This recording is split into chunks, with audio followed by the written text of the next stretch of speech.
Nasib malang menimpa siswi SMP di Rokan Hilir Riau. Sendal yang biasa dipakainya ke sekolah dirusak guru. Padahal siswi tersebut terpaksa menggunakan sandal karena sepatunya rusak. Siswi tersebut sebenarnya merupakan siswi tidak mampu. Ibunya pengupas udang dengan upah Rp30 per hari. Sedangkan ayahnya seorang nelayan yang kini sedang sakit infeksi paru-paru dan dirawat di RS. Peristiwa ini menimpa siswi berinisial KL, siswi kelas 9 SMP 3 Kelurahan Sinabau, Kecamatan Sinabau, Kabupaten Rokan Hilir, Riau. KL sendiri merupakan anak kedua dari 3 bersaudara. Ia tinggal bersama orang tua dan saudaranya di rumah panggung berbahan kayu tanpa perabot mewah. Untuk membeli sepatu baru pun, keluarga ini tidak mampu.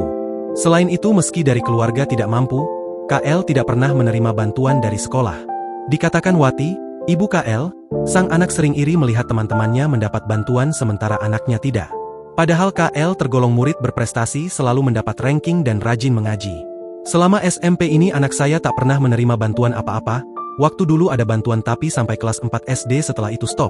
Makanya dia iri nengok kawan-kawannya dapat, ujar Wati, diwawancarai Tribun Pekanbaru saat sedang menjaga suaminya di Rumah Sakit Umum Daerah DRRM Pratomo, Bagan Siapiapi, Kecamatan Bangko.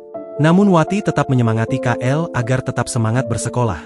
Kejadian pemotongan sandal oleh guru tersebut dikarenakan KL memakai sandal ke sekolahnya. Hal ini disebabkan karena sepatu KL sudah rusak, ditambah cuaca sedang hujan dan jalanan becek. Namun persoalan tersebut sudah dimediasi oleh Dinas Pendidikan dan Kebudayaan Rohil dan Persatuan Guru Republik Indonesia. Pada mediasi tersebut KL diberikan bantuan berupa sepatu sekolah. Download Tribun X sekarang, menghadirkan lokal menjadi Indonesia.